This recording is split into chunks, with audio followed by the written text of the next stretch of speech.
ಮಾಡ್ಬೋದು ಮೇಡಮ್. ನಾನು ಹೇಳ್ತಿದ್ದೀನಲ್ಲ, ನಾನು ಇದಕ್ಕೆ ಅಂತ ನನ್ನ ಜೀವನನೇ ನಾನು ಭೂಮಿ ತಾಯಿಗೆ ತ್ಯಾಗ ಮಾಡ್ತಾ ಇದ್ದೀನಿ.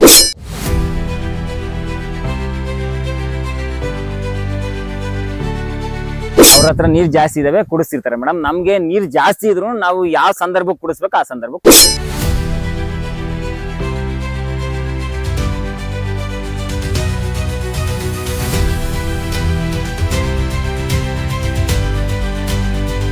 ಅಡಿಕೆ ಅಂದ ತಕ್ಷಣ ನೀರ್ ಕೇಳುತ್ತೆ ಅನ್ನೋದು ಎಷ್ಟು ನಿಜನೋ, ಅದಕ್ಕೆ ಎಷ್ಟು ಬೇಕೋ ಅಷ್ಟು ಕೊಟ್ಟಾಗ ಅದರಲ್ಲಿ ಫಸಲು ಬಚ್ಚುತ್ತೆ ಮೇಡಮ್.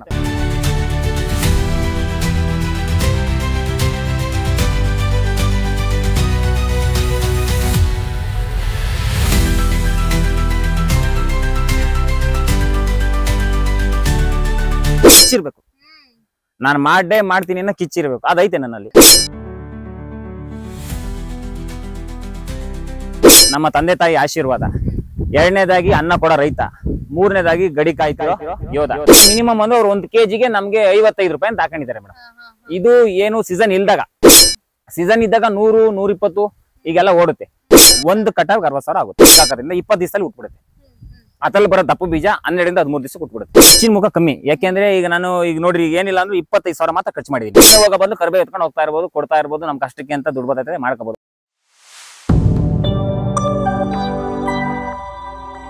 ಓಕೆ, ಈಗ ಅಡಿಕೆಗೆ ಈ ಕರಿಬೇವು ಗೊಬ್ಬರ ಕೊಡುತ್ತೆ ಅಂತ ನೀವ್ ಹೇಳಿದ್ರಿ, ಬಟ್ ಇನ್ನು ಅಡಿಷನಲ್ ಆಗಿ ಈ ಅಡಿಕೆಗೆ ಏನಾದ್ರೂ ಗೊಬ್ಬರ ಕೊಡೋ ಒಂದು ಪ್ರಯತ್ನದಲ್ಲಿ ಇದರ ಮಾಡ್ತೀರಾ? ಹೌದು ಮೇಡಮ್. ನಾನು ಈ ಹಿಂದೆ ಕುರಿ ಗೊಬ್ಬರ, ಕೋಳಿ ಗೊಬ್ಬರ ಕೊಡ್ತಾ ಬಂದಿದ್ದೆ ಮೇಡಮ್. ನಾನೇನ್ ಮಾಡ್ದೆ ಅಂದ್ರೆ, ಈ ಕುರಿ ಗೊಬ್ಬರ, ಕೋಳಿ ಗೊಬ್ಬರ ಅಂತ ಅಂದಾಗ ಬಂಡವಾಳ ಹಾಕ್ಬೇಕಲ್ಲ ಮೇಡಮ್. ಅದಕ್ಕೆ ನಾನು ಹೊರ್ಗಡೆಯಿಂದ ಯಾವುದೇ ಕಾರಣಕ್ಕೂ ತರಬಾರ್ದು ಅನ್ನೋದು ಒಂದೇ ಒಂದು ಕಾನ್ಸೆಪ್ಟ್ ಮೂಲಕ ನಾನೇನ್ ಮಾಡಿದೆ, ನಾನೇ ಎರೆಜಲ ತಯಾರು ಮಾಡ್ಕೊಂತಾ ಇದೀನಿ. ಈಗ ನನ್ OWDC ಆಮೇಲೆ ಗೋಕುಪಾಮೃತ ಅದ್ರ ಜೊತೆಯಲ್ಲಿ ಇದನ್ನ ನಾನು ಎರೆಜಲನ್ನ ಕಾವೇರಿ ಮೂಲಕ ಇದಕ್ಕೆ ಕರ್ಬೇವಿಗೆ ಕೊಡ್ತೀನಿ. ಅದೇ ಕರ್ಬೇವಿಗೆ ಏನಾಗುತ್ತೋ ಅದೇ ಇದು ಅಡಿಕೆಗೂ ತಗೊಳುತ್ತೆ. ಅಕಸ್ಮಾತ್ ಏನಾದ್ರು, ಹೌದು, ಡ್ರಿಪ್ ಮೂಲಕನೇ ಕೊಡ್ತೀನಿ ಮೇಡಮ್. ಕರ್ಬೇವಿಗೆ ಏನ್ ಕೊಡ್ತೀನೋ ಅದೇ ಅಡಿಕೆ ಗಿಡಕ್ಕೂ ತಗೊಳುತ್ತೆ. ಅಕಸ್ಮಾತ್ ಏನಾದ್ರು ಕರೆಂಟಿನ ಪ್ರಾಬ್ಲಮ್ ಆದಾಗ ನಾನೇನ್ ಮಾಡ್ತೀನಿ, ಅಡಿಕೆ ಗಿಡದ ಬುಡಕ್ಕೆ 1 ಅಡಿ ಬಿಟ್ಟು ಪಕ್ಕದಲ್ಲಿ ಹೋಯ್ತೀನಿ, 3 ಮಿಕ್ಸ್ ಮಾಡಿ ಹೋಯ್ತೀನಿ. ಎರೆಜಲ, ಗೋಕುಪಾಮೃತ, OWDC 3 ಮಿಕ್ಸ್ ಮಾಡಿ ಹೋಯೋದ್ರಿಂದ ಆ 3 ಕಂಟೆಂಟ್ ನಮ್ಮ ಅಡಿಕೆ ಗಿಡ ಸಿಗುತ್ತೆ. ಈಗ ಅದನ್ನ ಟ್ರೈ ಮಾಡ್ತಾ ಇದೀನಿ. ಯಾಕೆ ಅದನ್ನ ಟ್ರೈ ಮಾಡ್ತಾ ಇದೀನಿ ಅಂದ್ರೆ, ಲಿಕ್ವಿಡ್ ಬೇಗ ಸಿಗುತ್ತೆ ಅನ್ನೋ ಒಂದೇ ಒಂದು ಕಾರಣಕ್ಕೆ. ಯಾವುದೇ ಕಾರಣಕ್ಕೂ ಹೊರಗಡೆಯಿಂದ ತಾಂಬರ ಬಂಡವಾಳನ ನಾನು ನಮ್ಮದ್ರಲ್ಲೇ ಉಳಿಸಬೇಕು ಅನ್ನೋ ಒಂದೇ ಒಂದು ಕಾರಣಕ್ಕೆ ಆ ತರ ಮಾಡ್ತಾ ಇದೀನಿ ಮೇಡಮ್. ಹೊರಗಡೆಯಿಂದ ತರೋದಕ್ಕಿಂತ ಟೈಮ್ ಉಳಿತಾಯ ಆಗುತ್ತಲ್ಲ, ಇಮಿಡಿಯೇಟ್ ನಮ್ಗೆ ರಿಸಲ್ಟ್ ಸಿಗುತ್ತಲ್ಲ ಅಂತ ಹೇಳಿ ರಾಸಾಯನಿಕ ಗೊಬ್ಬರ ಹಾಕೋರು ಹೆಚ್ಚಲ್ವಾ?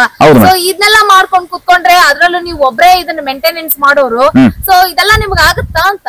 ಮಾಡ್ಬೋದು ಮೇಡಮ್. ನಾನು ಹೇಳ್ತಿದ್ದೀನಲ್ಲ, ನಾನು ಇದಕ್ಕೆ ಅಂತ ನನ್ನ ಜೀವನನೇ ನಾನು ಭೂಮಿ ತಾಯಿಗೆ ತ್ಯಾಗ ಮಾಡ್ತಾ ಇದ್ದೀನಿ. ನಾನು ಭೂಮಿ ತಾಯಿಗೆ ತ್ಯಾಗ ಮಾಡ್ತಾ ಇರೋದು ಹಾಗೆ ಆಗುತ್ತೆ. ಆಮೇಲೆ ಇನ್ನೊಂದು ಏನಾಗುತ್ತೆ ಗೊತ್ತಾ ಮೇಡಮ್, ಕಿಚ್ಚಿರ್ಬೇಕು.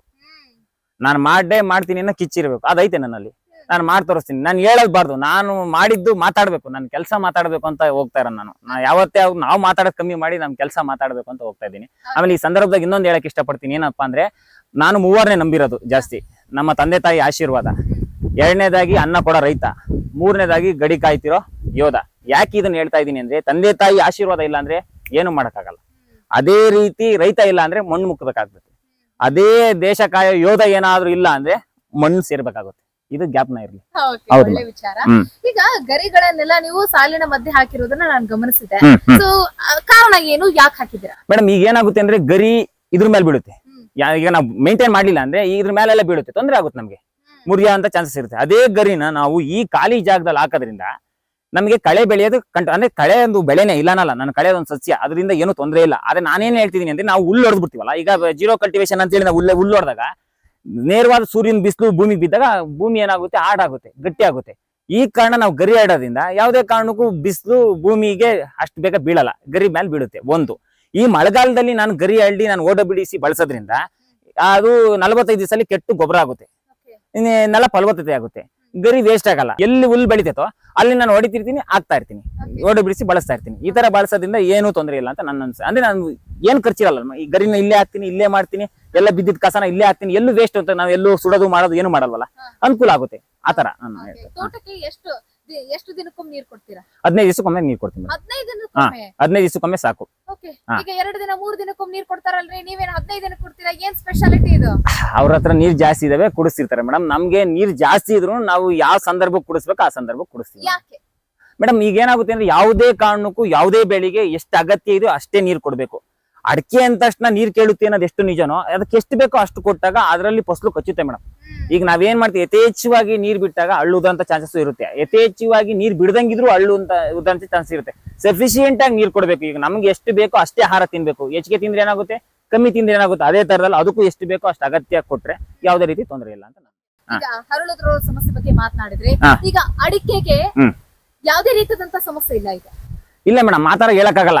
ನಮ್ದ್ರಲ್ಲೂ ಹಳ್ಳುದಂತ ಚಾನ್ಸಸ್ ಇರ್ತವೆ. ಅಂದ್ರೆ ಈಗ ಉದಾಹರಣೆ ಕುರಿ ಗೊಬ್ಬರ ಕೊಟ್ಟಾಗ ಹೀಟಾಗಿ ಉದುರೋಬಹುದು. ನಾವು ಆ ನೀರ್ನ ಕರೆಕ್ಟ್ ಆಗಿ ಅಂದ್ರೆ ನೀರಿನ ಪೋಷಣೆನ ನಾವು ಕರೆಕ್ಟ್ ಆಗಿ ಮಾಡ್ದಂಗಿದ್ರೆ ಉದುರಂತ ಚಾನ್ಸಸ್ ಇರುತ್ತೆ. ಪ್ರಕೃತಿಯಿಂದನೂ ಕೆಲವೊಂದು ಉದುರಂತ ಚಾನ್ಸಸ್ ಇರುತ್ತೆ. ಕೆಲವೊಂದು ಈ ಪಾಲಿನೇಷನ್ ಆಗ್ದಂಗಿದ್ರು ಉದುರಂತ ಚಾನ್ಸಸ್ ಇರುತ್ತೆ. ಈಗ ನಾನು ಜೇನ್ ಪೆಟ್ಟಿಗೆ ಇಟ್ಟಿದ್ದೀನಿ, ನಾನು ಗಮನಿಸ್ತಾ ಇದ್ದೀನಿ ಪಾಲಿನೇಷನ್ ಎಷ್ಟು ಮಾಡ್ಬೋದು, ಆಗ್ದಂಗಿದ್ರೆ ಏನಾಗುತ್ತೆ ಮಾಡುತ್ತೆ ಅಂತ ಎಲ್ಲ ಗಮನಿಸ್ತಾ ಇದೀನಿ. ಎಷ್ಟೇ ಅಂದ್ರೂ 100ಕ್ಕೆ 100 ರಿಸಲ್ಟ್ ಸಿಗತ್ ಕಷ್ಟ. 100ಕ್ಕೆ 60 ಭಾಗ 65 ಭಾಗ ರಿಸಲ್ಟ್ ಸಿಗುತ್ತೆ, ಇಲ್ಲ ಅನ್ನಲ್ಲ. ಅದನ್ನ ಇಡೋದ್ರಿಂದ ಅಂದ್ರೆ ಈಗ ನಾನು ಪಾಲಿನೇಷನ್ ಇಡೋದ್ರಿಂದ ನಾನು ಕೆಲವೊಂದು ಗಮನಿಸಿರೋದು ಏನಂತಂದ್ರೆ, ಕೆಲವೊಬ್ರು ಏನಾಗುತ್ತೆ ಹಳ್ಳುದುರುತ್ತೆ ಅಂತ ಹೇಳ್ತಿದ್ದಾರೆ. ನಿಜ ಹಳ್ಳುರುತ್ತೆ, ಆದ್ರೆ ಯಾವ ತರ ಹಳ್ಳುದುರುತ್ತೆ ಅನ್ನೋದು ಬಹಳ ಇಂಪಾರ್ಟೆಂಟ್. ಅದು ಗಂಡುವನ ಹೆಣ್ಣುವ ಅನ್ನೋದು ಬಹಳ ಇಂಪಾರ್ಟೆಂಟ್. ಅದನ್ನ ನಾನು ಕಂಡಿಡ್ತೀನಿ. ಯಾಕೆಂದ್ರೆ ಹೌದು ಮೇಡಮ್, ಇಲ್ಲಿ ಏನಾಗುತ್ತೆ ಅಂದ್ರೆ ಹಳ್ಳುರುತ್ತೆ ಅಂತಾರೆ ನಿಜ. ಆ ಗಂಡುವಿಂದ ಹೆಣ್ಣುವಿಂದ ಇರುತ್ತಲ್ಲ, ಅದು ಪಾಲಿನೇಷನ್ ಆಗದಾಗಿದ್ದ ಗಂಡುವಿಂದ ಹಳ್ಳು ಉದುರುತ್ತೆ. ನಾವು ಹಳ್ಳುದುರುತ್ತು ಅಂತ ಅಂತೀವಿ. ಆದ್ರೆ ಅದೊಂದ್ರಿಂದನೇ ಹಳ್ಳುದುರುತ್ತೆ ಅಂತ ಹೇಳಕ್ಕಾಗಲ್ಲ. ಪ್ರಕೃತಿಯಿಂದನೂ ಅಥವಾ ಈಟಿಂದನೂ ಏನೋ ನಾನಾ ಕಾರಣದಿಂದ ಉದುರಿರುತ್ತೆ. ಅದನ್ನ ಕಂಡ್ಕೋಬೇಕು ನಾವು, ಹೆಂಗ್ ಉದುರುತ್ತು ಏಕ್ ಉದುರುತ್ತು ಅಂತ. ಪ್ರಕೃತಿಯಿಂದ ಏನು ಮಾಡಕ್ಕಾಗಲ್ಲ. ನಾನು ಹೇಳ್ತೀನಲ್ಲ, ಪ್ರಕೃತಿ ಕೋಪ ಕೊಂಡ್ರೆ ವಿಕೋಪ ಆಗುತ್ತೆ, ಭೂಮಿ ಕೋಪಗೊಂಡ್ರೆ ಭೂಕಂಪ ಆಗುತ್ತೆ. ಅದೇ ರೀತಿಲಿ ನಾವು ಅಷ್ಟೇ ರೈತರಾದರೂ ಪ್ರತಿಯೊಂದೂ ನಾವು ಅದನ್ನ ತಿಳಿತಾ ಮಾಡ್ತಾ ಹೋಗ್ತಾ ಅದನ್ನ ತಿದ್ಕೊಂಡು ಹೋಗ್ಬೇಕು. ಅದನ್ನ ನಾವೇನಾಗಿದೆ ಆ ಸಮಸ್ಯೆನ ತಿದ್ದು ನಾವು ಅದನ್ನ ಸರಿಪಡಿಸ್ಕೊಂತ ಹೋದ್ರೆ ಎಲ್ಲ ಸರಿ ಹೋಗುತ್ತೆ ಮೇಡಮ್. ಹೌದು. ಈಗ ಸಮಸ್ಯೆ ಸಾಮಾನ್ಯ ಅಂತ ಅಂದ್ರಿ, ಇಳುವರಿಯು ಸಾಮಾನ್ಯವಾಗಿದೆಯಾ ಅಥವಾ ಯಥೇಚ್ಛವಾಗಿದೆಯಾ? ಇಲ್ಲ ಮೇಡಮ್, ಸಾಮಾನ್ಯವಾಗಿ ಇದೆ ಮೇಡಮ್, ಯಥೇಚ್ಛವಾಗಿಲ್ಲ. ಸಾವಯವ ಕೃಷಿಯಲ್ಲಿ ಮಾಡ್ತಾ ಇದ್ರಲ್ಲ ಸರ್, ವೈಜ್ಞಾನಿಕವಾಗಿ ಮಾಡ್ತಾ ಇದೀರಿ? ಹೌದು ಮೇಡಮ್. ಅಲ್ಲ, ಯಾಕಂದ್ರೆ ವೈಜ್ಞಾನಿಕವಾಗಿ ಮಾಡ್ತಾ ಇದ್ರು ಸಾವಯವದಲ್ಲಿ ಮಾಡಿದಾಗ ನಾವು ಯಾವ ಗೊಬ್ಬರ ಕೊಡ್ತಾ ಇದೀವಿ ಅನ್ನೋದನ್ನು ಅಲ್ಲಿ ಇಂಪಾರ್ಟೆಂಟ್ ಆಗುತ್ತೆ. ಈಗ ನಾನು ಇನ್ನ ಶುರು ಮಾಡಿರೋದು ಈಗ ಸಾವಯವದಲ್ಲಿ. ಹಿಂದೆ ಸಾವಯವ ಅಂತಂದ್ರೆ ನಾನು ಕುರಿ ಗೊಬ್ಬರ ಕೋಳಿ ಗೊಬ್ಬರ ಅದನ್ನ ಕೊಡ್ತಾ ಬರ್ತಾ ಇದ್ದಾನೆ. ಇವತ್ತು ನಾನು ಹೊರಗಡೆಯಿಂದ ತರಬಾರ್ದು, ನನ್ನ ಇದ್ರಲ್ಲೇ ಬೆಳಿಬೇಕು ಅಂತ ಇದ್ದು ನಾನು ಈಗಿನ ಒಂದು 8-10 ತಿಂಗಳಿಂದ ನಾನು ಸಾವಯವನ ಶುರು ಮಾಡಿದೀನಿ. 8-10 ತಿಂಗಳಿಂದ ನಾನು ನಮ್ಮದ್ರಲ್ಲೇ ಗೊಬ್ಬರ ತಯಾರು ಮಾಡ್ಕೊಂಡು ಆಗ್ತಾ ಇದೀನಿ ಮೇಡಮ್. ನೀವೇ ಗೊಬ್ಬರ ತಯಾರಕರಾಗಿದ್ದೀರಿ? ನಾವೇ ಗೊಬ್ಬರ ತಯಾರಕರಾಗಿದ್ದೀವಿ. ಈ ಹಿಂದೆ ಸಾವಯವ ಮಾಡ್ತಾ ಇದ್ದೆ, ಅಂದ್ರೆ ಸಾವಯವ ಮಾಡ್ತಾ ಇದ್ದೆ, ಹೊರಗಡೆಯಿಂದ ತಂದು ಹಾಕ್ತಿದ್ದೆ. ನಾನ್ ತಯಾರು ಮಾಡ್ಕೊಂತಿರ್ಲಿಲ್ಲ. ಇವತ್ತು ನಾನೇ ತಯಾರು ಮಾಡ್ಕೊಂಡು ನನ್ನ ಗೊಬ್ಬರನೇ ನಾನೇ ಹಾಕ್ತಾ ಇದೀನಿ. ಅಂದ್ರೆ ಇವಾಗ ಒಂದು ಟ್ರ್ಯಾಕ್ಟರ್ ಒಂದು ಲೋಡ್, ಈಗ ನಾವು ಕೊಟ್ಟಿಗೆ ಗೊಬ್ಬರನ ಹೊರಗೆ ತರಬೇಕು ಅಂತಂದ್ರೆ ಈ ರಾಸಾಯನಿಕ ಗೊಬ್ಬರಕ್ಕಿಂತ ವೆಚ್ಚ ಜಾಸ್ತಿ. ಹಂಗಾಗಿ ನಮ್ ರೈತರು ಭಯಕ್ ಬಿದ್ದು ಒಂದ್ ಮೂಟೆ ಗೊಬ್ಬರ ತಂದು ಹಾಕೋ ಅಂತ ಹೇಳ್ಬಿಟ್ಟು ಮೂಟೆ ಗೊಬ್ಬರ ಮಾರು ಹೋಗ್ಬಿಡ್ತಾರೆ. ಸೊ ನೀವು ಗೊಬ್ಬರ ತಯಾರಕರು ಕೂಡ ಆಗಿದ್ದೀರಿ? ಹೌದು ಮೇಡಮ್. ಒಬ್ಬ ರೈತನಿಗೆ ಕೃಷಿ ಹೆಂಗ್ ಮಾಡ್ತಾನೆ ಅನ್ನೋದಕ್ಕೆ ಇಂಪಾರ್ಟೆಂಟ್ ಅನ್ನೋದಕ್ಕಿಂತ ಕೃಷಿಯ ಜೊತೆಗೆ ಆತ ಗೊಬ್ಬರ ತಯಾರಕನು ಕೂಡ ಆಗಬೇಕು ಅನ್ನೋದು ಕೆಲ ಯಶಸ್ವಿ ಕೃಷಿಕರು ಹೇಳ್ತಾರೆ. ಇದ್ರ ಬಗ್ಗೆ ಏನ್ ಹೇಳ್ತೀರಿ? ಇಲ್ಲ ಮೇಡಮ್, ಅದೇ ಉತ್ತಮ. ಈಗ ನಮ್ಮ ಜಮೀನಲ್ಲಿ ನಾವೇನು ತಂದಾಕ್ದಂಗೆ, ನಾವ್ ನಿಜ ಹೇಳ್ಬೇಕು ಅಂದ್ರೆ ಏನು ಮಾಡ್ದಂಗ್ ಬಿಟ್ರೇನೆ ಎಷ್ಟೋ ಒಂದ್ಸರಿ ಅನುಕೂಲ ಆಗುತ್ತದು. ಆದ್ರೆ ಏನಾದ್ರೂ ಕೊಟ್ರೇನೆ ಅಲ್ವಾ, ಈಗ ನಮ್ಗೆ ಎಷ್ಟು ಬೇಕೋ ಅಷ್ಟು ನಾವು ಆಹಾರ ಕೊಡ್ಬೇಕು. ಹೆಂಗೋ ಅದೇ ತರ ನಾವೇನ್ ಮಾಡ್ಬೇಕು ಅಂದ್ರೆ ಇದ್ದಲ್ಲೇನೆ ಗೊಬ್ಬರನ ತಯಾರು ಮಾಡ್ಕೋಬೇಕು. ಇರೋ ಜಾಗದಲ್ಲಿನೇ ನಾವು ಉತ್ಪಾದನೆ ಮಾಡಿ ಕೊಡಂಗ್ ಆಗ್ಬೇಕು. ನಿಧಾನ ಆದ್ರೂ ಪರವಾಗಿಲ್ಲ, ಅದು ಕ್ರಮೇಣ ಕ್ರಮೇಣ ಕ್ರಮೇಣ ಕ್ರಮೇಣ ಕ್ರಮೇಣ ಅದು ನಮಗೆ ಫಸಲು ಕೊಟ್ಟೆ ಕೊಡುತ್ತೆ. ಈಗ ಕೆಲವೊಮ್ಮೆ ಏನಾಗ್ಬಿಟ್ಟಿದೆ ಅಂತಂದ್ರೆ, ಹೊರಗಡೆಯಿಂದ ನಾವು ಸಾವಯವ ಗೊಬ್ಬರ ಅಂತ ತಂದ್ರೂ ಕೂಡ ಅದ್ರಲ್ಲೂ ಕೂಡ ಕೆಲವೊಂದಿಷ್ಟು ಬೆರಕೆ ಇರುತ್ತೆ. ಹೌದು. ಸರಿಯಾಗಿ ಕಾಂಪೋಸ್ಟ್ ಆಗಿರೋದಿಲ್ಲ. ಅದರಿಂದನೂ ಕೂಡ ಗೊಣ್ಣೆ ಹುಳುಗಳು ಮತ್ತೆ ಇತ್ಯಾದಿ ಜೀವಾಣುಗಳು ನಮ್ಮ ತೋಟಕ್ಕೆ ಬರೋ ಸಾಧ್ಯತೆಗಳಿರುತ್ತೆ. ಸೊ ಹೀಗಾಗಿ ನಮ್ಮ ರೈತನೇ ಗೊಬ್ಬರ ತಯಾರಕನಾಗಲಿ. ಹೌದು ಮೇಡಮ್, ಯಾಕಂದ್ರೆ ಅದೊಂದು ಉದ್ಯೋಗ ಆಗಿ ಕನ್ವರ್ಟ್ ಆಗುತ್ತೆ. ನಾವೇ ರೈತ ಉದ್ಯಮಿಗಳಾದಂಗ ಆಗುತ್ತೆ ಮೇಡಮ್. ನಾವೇ ಎಷ್ಟೋ ಜನಗಳಿಗೆ ಕೆಲಸಗಳು ಕೊಡ್ಬೋದು. ಈಗ ನಾವೀಗ ನಾನು ಏನ್ ಮಾಡಿದೀನೋ ಪ್ರತಿಯೊಂದನು ಕಷ್ಟಪಟ್ಟು ನಮ್ಮ ಪ್ರಯತ್ನ ಮಾಡ್ತಾ, ನಮ್ಮ ಕಠಿಣ ಪರಿಶ್ರಮ ಆಗ್ತಾ ಅದನ್ನೆಲ್ಲಾ ನಾವು ಒಂದು ಹಂತಕ್ಕೆ ತರಬೇಕು ಅಂದ್ರೆ ಆ ತಾಳ್ಮೆಯಿಂದ ಹೋದ್ರೆ ಎಲ್ಲಾನು ಸಾಧ್ಯ ಇದೆ. ಆದ್ರೆ ತಾಳ್ಮೆ ಬೇಕಷ್ಟೇ. ಓಕೆ ಸರ್, ಒಟ್ಟಿನಲ್ಲಿ ಕೊನೆಯದಾಗಿ ಫಸಲಿನ ಬಗ್ಗೆ ಮಾತಾಡ್ತಾ ಹೋಗೋಣ. ಎಷ್ಟು ಪ್ರಮಾಣದಲ್ಲಿ ಫಸಲು ಬರುತ್ತೆ ನಿಮ್ಗೆ ಅಡಿಕೆ ಇದ್ರಲ್ಲಿ? ಮೇಡಮ್, ಅಡಿಕೆ ಇದ್ರಲ್ಲಿ ಈಗ ಇನ್ನ ಇಂಪ್ರೂವ್ ಆಗ್ತಾ ಇರೋದು. ಒಂದು ಗಿಡದಲ್ಲಿ ನಾನು ಮಿನಿಮಮ್ ಅಂತಂದ್ರೆ ಒಂದು 500 ರೂಪಾಯಿ ತೆಗಿಬಲ್ಲೆ. ಒಂದು ಗಿಡದಿಂದ ಎಷ್ಟು ಗಿಡ ಇದೆ ನಿಮ್ ತೋಟದಲ್ಲಿ? 368 ಗಿಡ ಇದೆ. 368 ಗಿಡಕ್ಕೆ ಪ್ರತಿ ಒಂದು ಗಿಡಕ್ಕೂ 500 ರೂಪಾಯಿ ಅಂತ ಬೆಲೆ. ಹೌದು. ಓಕೆ, ಇನ್ನೊಂದು, ಈಗ ಕರಿಬೇವಿನಿಂದ ನಿಮ್ಗೆ ಎಷ್ಟು ಆದಾಯ ಬರ್ಬೋದು? ಮೇಡಮ್, ಕರ್ಬೇವಿಂದ ಅಂದ್ರೆ ಮೇನ್ ಕಾನ್ಸೆಪ್ಟ್ ಎಲ್ಲರೂ ವಿಡಿಯೋ ನೋಡೋದ್ಮೇಲೆ ಕೇಳ್ತಾರೆ ಎಲ್ಲ ಆದಾಯ ನೋಡ್ಕೊಂಡೆ ಮಾಡಬಾರ್ದು ಅನ್ನೋ ಉದ್ದೇಶ. ನಾನು ಮೇನ್ ಕಾನ್ಸೆಪ್ಟ್ ಹೇಳ್ಬಿಡ್ತೀನಿ, ಕರ್ಬೇವು ಹಾಕಿದ್ದು ನಾನು ಇಲ್ಲೇ ಬಿಡ್ಬೇಕು ಅಂತ, ಅಂದ್ರೆ ಕಟಾವ್ ಮಾಡಿ ಇಲ್ಲೇ ಕೊಡ್ಬೇಕು ಅಂತ, ನೆಲ ಫಲವತ್ತತೆ ಮಾಡ್ಬೇಕು ಅಂತ. ಆದ್ರೆ ಎಷ್ಟೇ ಆಗ್ಲಿ ಹಂಗ್ ನೋಡಕ್ ಹೋದ್ರೆ ನಮ್ ಜೀವನ ನಡಿಬೇಕಲ್ಲ. ಅದ್ರ ಸಲುವಾಗಿ 2 ಕಟಾವ್ ನಾನು ಇದಕ್ಕೆ ಅಂದ್ರೆ ಇದು ಮಾರ್ಕೆಟಿಂಗ್ ಕೊಡ್ತೀನಿ. 1 ಕಟಾವ್ ನಾನು ಇಲ್ಲೇ ಬಿಡ್ಬೇಕು ಅಂತ ಅನ್ಕೊಂಡಿದೀನಿ ಮೇಡಮ್. ಈಗ ಇದಕ್ ಬಂದಾಗ ಮಿನಿಮಮ್ ಅಂದ್ರೆ ನಾನು ಹಾಕಿರೋ 45 kg 30 ಕ್ವಿಂಟಲ್ ಬರುತ್ತೆ ಅನ್ನೋದೇ ನನ್ನ ಇದು. ಹೆಂಗ್ ಹೇಳ್ತೀಯ ಗುರು ಅಂತ ಅಂತಾರೆ ಕೆಲವೊಬ್ರು. ಈ ಹಿಂದೆ ನನಗೆ ಏನ್ ಬೀಜ ಕೊಟ್ಟಿದಾರೋ ಅವ್ರು ಇದೇ ಬೀಜನ ಇದೇ ತರ ಹಾಕಿ ಮಾಡಿ ಅದೇ ಒಂದು ಆಸುಪಾಸಲ್ಲಿ ಇದಾರೆ. ಆ ಅಂದಾಜಿನ ಮೇಲೆ ನಾನು ಹೇಳ್ತಾ ಇರೋದು. ಈಗ ನಾನು ಹತ್ತತ್ರ 60 ಕೆಜಿ ಕೊಟ್ಟು ಬಂದಿದ್ದೀನಿ. ಏನು ಉದ್ದುದ್ದಕ್ಕೆ ಬಂದಿರ್ತದಲ್ಲ ಇದನ್ನ ನಾನೊಂದು 60 ಕೆಜಿನ ಕೊಟ್ಟು ಬಂದಿದ್ದೀನಿ. ಈಗ ಮಿನಿಮಮ್ ಅಂದ್ರೆ ಅವ್ರು 1 ಕೆಜಿಗೆ ನಮ್ಗೆ 55 ರೂಪಾಯಿ ಅಂತ ಹಾಕೊಂಡಿದ್ದಾರೆ ಮೇಡಮ್. ಇದು ಏನು ಸೀಸನ್ ಇಲ್ದಾಗ, ಸೀಸನ್ ಇದ್ದಾಗ 100, 120 ಈಗೆಲ್ಲ ಓಡುತ್ತೆ. ಈಗ ನಾವು ಆದಾಯಕ್ಕೆ ಬಂದಾಗ ನಾವು ಮಿನಿಮಮ್ ಅಂದ್ರೆ ಒಂದು 30 ಕ್ವಿಂಟಲ್ಗೆ ಬಂದಾಗ ಈಗ ಮಿನಿಮಮ್ 20 ರೂಪಾಯಿ ಹಾಕಿ 20ರಂತೆ ಹಾಕೊಂಡವನು ಈಗ 30 ಕ್ವಿಂಟಲ್ 2,60,000 ಆಯ್ತು. ಒಂದು ಕಟಾವ್ 60,000 ಆಗುತ್ತೆ. ನಮ್ಮ ರೈತರಿಗೆ ಇದು ಬೀಜ ಎಲ್ಲಿಂದ ತಗೊಂಡ್ಬಂದ್ರಿ ಅದೊಂದು ಹೇಳ್ಬಿಡಿ ಮೇಡಮ್. ಇದು ಆಂಧ್ರ ವಿಜಯವಾಡದಿಂದ.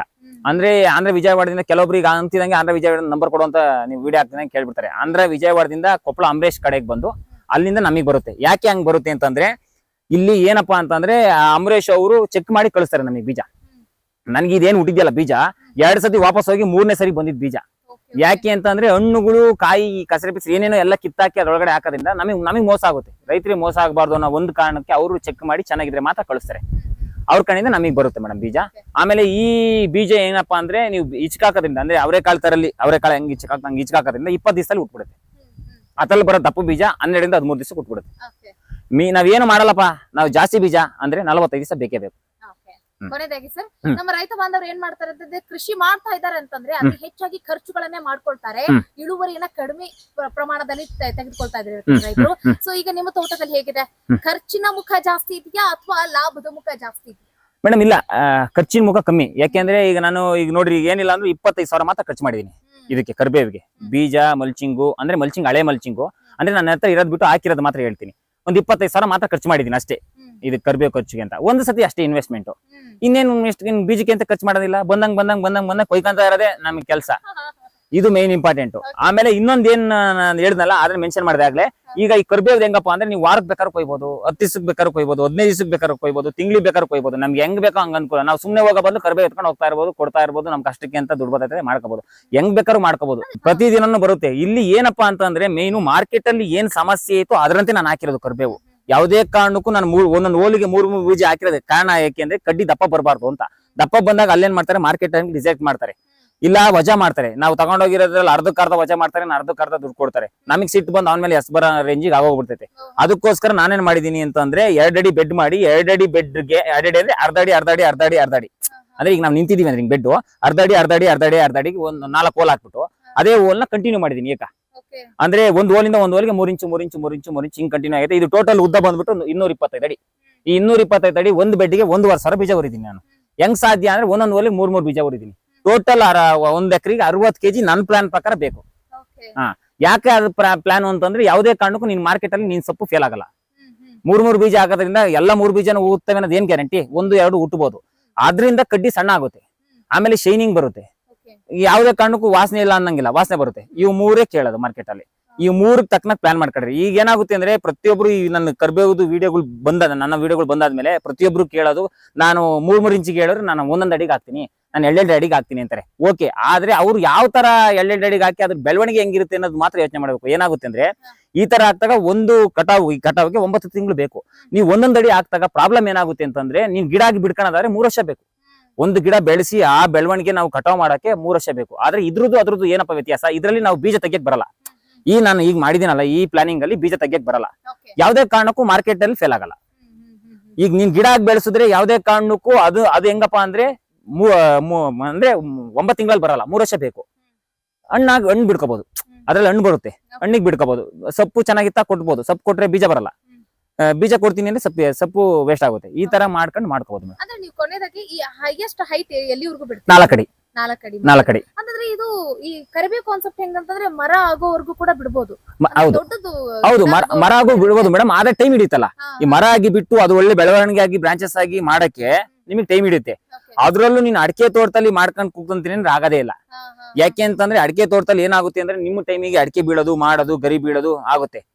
ಹಿಂಗ್ ಬೆಳೆಸದೆ ವಾಸಿ. ಹಿಂಗ್ ಬೆಳೆಸಾಗ ಏನಾದ್ರು ಒತ್ತಿಗೆ ಬೆಳೆಸೋದ್ರಿಂದ ನಮಗೆ ಒಂದೇ ಸತಿ ಕಟಾವಿಗೂ ಸಿಗುತ್ತೆ, ಇಲ್ಲ ಅಂತ ಕಟಾವಿಗೂ ಸಿಗುತ್ತೆ. ಅದಕ್ಕೆ ಹಣ್ಣಿಗೆ ಬಿಡ್ಕೋಬಹುದು. ಹಣ್ಣಿಗೆ ಬಿಡ್ಕೊಂಡ್ರೆ ಯಾವ್ದು ಬಾಡ್ರಿಗೆ ಹಾಕ್ರಿ. ಯಾಕೆ ಅಂದ್ರೆ ಒಳಗಡೆ ಬಿಸಿಲು ಬೀಳೋದ್ರಿಂದ ಹಣ್ಣು ಅಷ್ಟು ಬೇಗ ದಪ್ಪ ಬರಲ್ಲ. ಬಿಸಿಲಲ್ಲಿದ್ದಾಗ ಕಾಯಿ ಬಿಸಿಲು ಬೀಳೋದ್ರಿಂದ ಕಾಯಿ ಹಣ್ಣುಗಳು ದಪ್ಪ ಬರ್ತವೆ. ದಪ್ಪ ಬರ್ಬೇಕು, ಬೀಜ ದಪ್ಪ ಬರ್ತವೆ. ಒಳಗಡೆ ಹಾಕೋದ್ಕಿಂತ ಬಾರ್ಡರ್ ಹಾಕೋದು ಉತ್ತಮ. Okay sir, okay. Thank you sir, thank you so much. ಇಷ್ಟೊತ್ತು ಈ ಕರಿಬೇವು ಮತ್ತೆ ಈ ಅಡಿಕೆ ಕಾನ್ಸೆಪ್ಟ್ ಅನ್ನ ನಮ್ಮ ರೈತ ಬಾಂಧವರಿಗೆ ಎಳೆಯಾಗಿ ಬಿಚ್ಚಿಟ್ಟಿರುವ ಕಾರಣಕ್ಕಾಗಿ ಧನ್ಯವಾದಗಳು ಮೇಡಮ್. ನೋಡಿದ್ರಲ್ಲ ರೈತ ಬಾಂಧವರೇ, ಈಗ ನಾವು ಹಲವು ವಿಡಿಯೋಗಳಲ್ಲಿ ಅಡಿಕೆಯ ಜೊತೆಗೆ ಈ ಹಸಿರೆಲೆ ಗೊಬ್ಬರವಾಗಿ ತೊಗರಿ ಆಗಿರ್ಬೋದು, ಡಯಂಚ ಆಗಿರ್ಬೋದು, ಇನ್ನಿತರೆ ಹಸಿರೆಲೆ ಗೊಬ್ಬರಗಳನ್ನ ನಾವು ನಿಮಗೆ ಹೇಳಿದ್ವಿ. ಅದಕ್ಕಿಂತ ಹೆಚ್ಚಾಗಿ ಇಲ್ಲಿ ರೈತ ಏನ್ ಮಾಡ್ಕೊಂಡಿದ್ದಾರೆ ಅಂತಂದ್ರೆ ಕಮರ್ಷಿಯಲ್ ಆಗಿ ಹೋಗಿ ಈ ಕರಿಬೇವನ್ನು ಕೂಡ ಅಡಿಕೆಯಲ್ಲಿ ಹಾಕೊಂಡಿದ್ದಾರೆ. ಅಂತಂದ್ರೆ ಈ ಕರಿಬೇವು ದ್ವಿದಳ ಆಗಿರೋ ಕಾರಣಕ್ಕಾಗಿ ಈ ಅಡಿಕೆಗೆ ಗೊಬ್ಬರ ನೀಡುತ್ತಲ್ಲ ಅನ್ನೋ ಒಂದು ಕಾರಣಕ್ಕಾಗಿ ಈ ಅಡಿಕೆಯ ಜೊತೆಗೆ ಕರಿಬೇವನ್ನ ಸೇರಿಸಿ ಬೆಳೆಯನ್ನ ಬೆಳಿತಾ ಇದ್ದಾರೆ. ಉತ್ಕೃಷ್ಟವಾದಂತಹ ಕೃಷಿಯನ್ನ ಮಾಡ್ತಾ ಇದ್ದಾರೆ ಅಂತಂದ್ರೆ ತಪ್ಪಿಲ್ಲ. ಬಾಳೆ ಒಂದೇ, ಅದರ ಜೊತೆಗೆ ಸಹಜವಾಗಿ ಈಗ ದ್ವಿದಳ ಧಾನ್ಯ ಕಾನ್ಸೆಪ್ಟ್ ಅಂದ ತಕ್ಷಣ ಈ ತೊಗರಿ, ಶೇಂಗಾ, ಉದ್ದು ಇತರೆ ಈ ದ್ವಿದಳ ಧಾನ್ಯಗಳನ್ನ ಹಾಕಿಕೊಂಡು ನಾವು ಈ ನೈಟ್ರೋಜನ್ ಫಿಕ್ಸೇಷನ್ ಮಾಡಕ್ಕಂತ ಹೋಗ್ತೀವಿ. ಅದಕ್ಕಿಂತ ಈ ಒಂದು ಕಾನ್ಸೆಪ್ಟ್ ಇನ್ನು ಲೇಸು ಅಂತ ನಾವ್ ಹೇಳ್ಬೋದು. ಇದ್ರ ಬಗ್ಗೆ ನಿಮ್ಗೆ ಏನ್ ಅನಿಸ್ತು ಅನ್ನೋದನ್ನ ಕಾಮೆಂಟ್ ಮಾಡೋದನ್ನ ಮರಿಬೇಡಿ ಅಂತ ಹೇಳ್ತಾ ಮುಂದಿನ ವಿಡಿಯೋದಲ್ಲಿ ಮತ್ತೊಂದು ವಿಶೇಷ ವಿಚಾರದೊಂದಿಗೆ ಸಿಗೋಣ. ನಮಸ್ಕಾರ.